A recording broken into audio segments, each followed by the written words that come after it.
Benar petuah orang-orang tua kita dulu, berpikirlah sebelum bertindak. Revisi Undang-Undang IKN juga menjadi promosi buruk bagi IKN. Di tengah kampanye agresif Presiden Joko Widodo untuk memperkenalkan IKN dan menarik investasi asing, ternyata pekerjaan rumah paling mendasar belum diselesaikan, yakni aturan dasar soal IKN. Wajar jika investor berpikir ulang untuk menanamkan modal mereka karena proyek raksasa ini masih setengah matang tetapi sudah dieksekusi. Proyek Ibu Kota Negara atau IKN Nusantara di Kalimantan Timur adalah proyek mercusuar pemerintahan Presiden Joko Widodo. Butuh biaya super jumbo sebanyak 466 triliun rupiah untuk merampungkan proyek IKN pada 2045. Untuk permulaan pada 2022, pemerintah merogoh dana APBN 5,1 triliun rupiah. Sementara itu, untuk tahun ini, Badan Anggaran DPR sudah menyetujui anggaran 37 triliun rupiah. Presiden Joko Widodo pun membanggakannya sebagai proyek terbesar di dunia saat ini. Namun rupanya dengan anggaran yang bergunung-gunung itu bukan lagi segunung. Persiapan proyek IKN belum benar-benar matang alias baru setengah jadi. Ternyata masih banyak persoalan yang harus dituntaskan agar proyek ini bisa berjalan mulus. Menteri PPN Kepala Bappenas Suharso Monoarfa menyebutkan ada 5 isu dan tantangan baru yang belum cukup terakomodir pengaturannya dalam Undang-Undang IKN. Adapun kelima isu dan tantangan baru tersebut yaitu: pertama, perbedaan interpretasi dalam memahami kewenangan khusus yang dimiliki oleh otorita IKN terkait tugas dan fungsinya.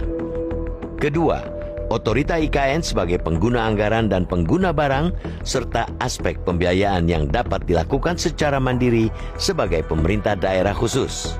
Ketiga, pengaturan spesifik mengenai pengakuan hak atas tanah yang dimiliki atau dikuasai masyarakat, serta penataan ulang tanah untuk memastikan pengelolaan wilayah oleh otorita dan pemerintah daerah di sekitar IKN Nusantara. Imbuh Suharso dalam rapat pembicaraan tingkat 1 pembahasan rancangan undang-undang perubahan undang-undang IKN antara pemerintah dan Komisi 2 DPR RI, Senin 21 Agustus. Keempat, pengaturan khusus untuk investor, pengembangan perumahan, dan hak atas tanah agar investasi di IKN lebih kompetitif. Kelima, kepastian keberlanjutan dan keberlangsungan kegiatan pembangunan IKN serta diperlukannya keterlibatan DPR dalam hal pengawasan. DPR RI menyebut revisi Undang-Undang IKN ditargetkan beres Oktober 2023. Oleh karena itu, revisi Undang-Undang IKN menjadi hal yang krusial. Ada risiko bila Undang-Undang IKN tak segera direvisi, antara lain benturan dengan undang-undang sektoral yang dapat memengaruhi pengambilan keputusan. Untuk itu, pemerintah mengajukan revisi terhadap Undang-Undang Nomor 3/2022 tentang Ibu Kota Negara atau IKN. Padahal, undang-undang itu baru berumur seumur jagung. Revisi undang-undang yang baru setengah tahun disahkan menunjukkan bahwa proyek ini belum benar-benar disiapkan secara matang. Ditemuinya hambatan-hambatan baru mengungkap banyaknya lubang dalam konsep IKN. Benar petuah orang-orang tua kita dulu, berpikirlah sebelum bertindak. Prinsip bagaimana nanti dipastikan akan membuat susah di kemudian hari. Sebaiknya berprinsiplah nanti bagaimana, yang artinya kita harus menyiapkan dengan matang dan mengantisipasi segala sesuatunya terkait yang apa akan kita kerjakan. Apalagi untuk proyek yang nilainya ratusan triliun. Tidak bisa trial and error karena koreksi itu mahal harganya. Bukan hanya proyek IKN yang dikerjakan secara gerasa-gerusu, proyek lainnya adalah kereta cepat Jakarta-Bandung yang biayanya meledak, bukan lagi menggelembung. Tarifnya pun masih jadi persoalan. Proyek kereta cepat ini sejak awal studi kelayakannya memang bermasalah.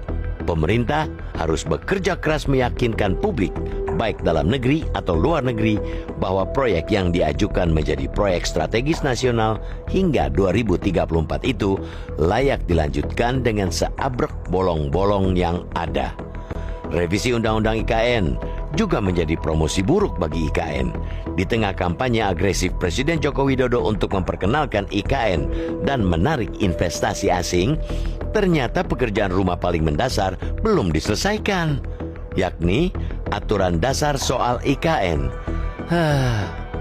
Wajar jika investor berpikir ulang untuk menanamkan modal mereka karena proyek raksasa ini masih setengah matang tetapi sudah dieksekusi. Tak ada yang menjamin revisi Undang-Undang IKN akan selesai Oktober. Pasalnya, revisi itu memerlukan kajian akademis yang mendalam dan melibatkan semua pemangku kepentingan. Proyek IKN jangan sampai nikmat membawa sengsara.